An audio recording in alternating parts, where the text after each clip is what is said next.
উস্কানিমূলক ভাষণ, হুমকি, শান্তি বিঘ্নিত করার মতো অভিযোগে ডায়মন্ড হারবারের তৃণমূল সাংসদ অভিষেক বন্দ্যোপাধ্যায়ের বিরুদ্ধে দায়ের হয়েছে এফআইআর, যার মধ্যে রয়েছে জামিন অযোগ্য ধারাও। সেই মামলায় 8ই জুলাই অভিষেক বন্দ্যোপাধ্যায়ের কণ্ঠস্বরের নমুনা সংগ্রহ করতে চায় সিআইডি। এই প্রেক্ষিতে বৃহস্পতিবার তৃণমূল কংগ্রেসের সাসপেন্ডেড মুখপাত্র রিজু দত্তকে জিজ্ঞাসাবাদ করলেন তদন্তকারীরা। এদিন সকাল 11:30 নাগাদ ভবানী ভবনে যান রিজু দত্ত। বেরোন দুপুর 1:30 নাগাদ। 2 ঘন্টা তাকে জিজ্ঞাসাবাদ করা হয়। সূত্রের খবর, করা হয় ভিডিও রেকর্ডিং। প্রথমে ধন্যবাদ জানাই তৃণমূল কংগ্রেসকে সিআইডি ভবনের ভেতরটা দেখানোর জন্য। ওনারা অত্যন্ত ভদ্রতার সাথেই যা জিজ্ঞেস করেছেন, যেভাবে কোঅপারেট করতে বলেছেন আমি কোঅপারেট করেছি। ওনারা যদি আমাকে আবারও ডাকেন আমি অবশ্যই এসে কোঅপারেট করব। যিনি মূল অভিযুক্ত স্বয়ং অভিষেক বন্দ্যোপাধ্যায়, তিনি যা বক্তব্য রেখেছেন সেটা তো জনসমক্ষেই রেখেছেন। এখন উনি লুকোচুরি খেলা খেলছেন কোর্ট আর সিআইডির সাথে। আমি তো দেখছি অভিষেকবাবু বারংবার আদালতে যাচ্ছেন যে তিনি কণ্ঠস্বরের নমুনা দেবেন না বা দিতে চাইছেন না এই কারণ। বাগুইআটি থানায় অভিষেক বন্দ্যোপাধ্যায়ের বিরুদ্ধে অভিযোগ দায়ের করেছিলেন রাজীব সরকার নামে এই ব্যক্তি।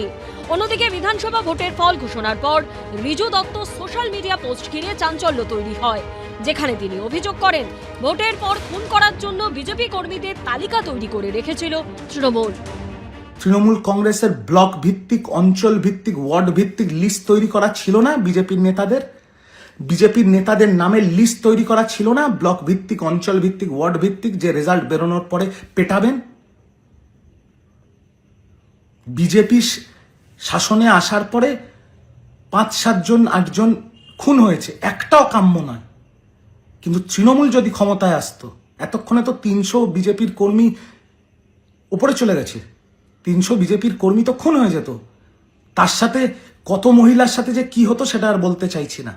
আর কত হাজার হাজার বিজেপির কর্মী আর তাদের পরিবারকে বাংলা ছেড়ে পালাতে হতো, সেটাও আর বলার অপেক্ষা রাখে। সূত্রের খবর, সেই বিষয়ে জিজ্ঞাসাবাদ করার জন্য তাকে এদিন তলব করে সিআইডি। পার্থপ্রতিম ঘোষের রিপোর্ট, এবিপি আনন্দ, কলকাতা। এবিপি আনন্দ, এগিয়ে থাকে, এগিয়ে রাখে।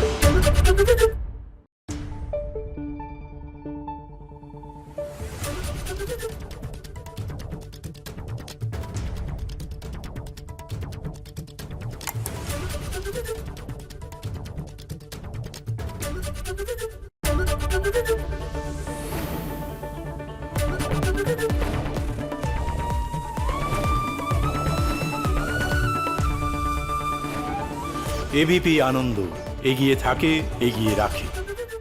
পালিয়েছে তাই নাকি? রাত্রে বাংলা গুজব চায় না, বাংলা খবর চায়। বাংলা খবর, বাংলার খবর।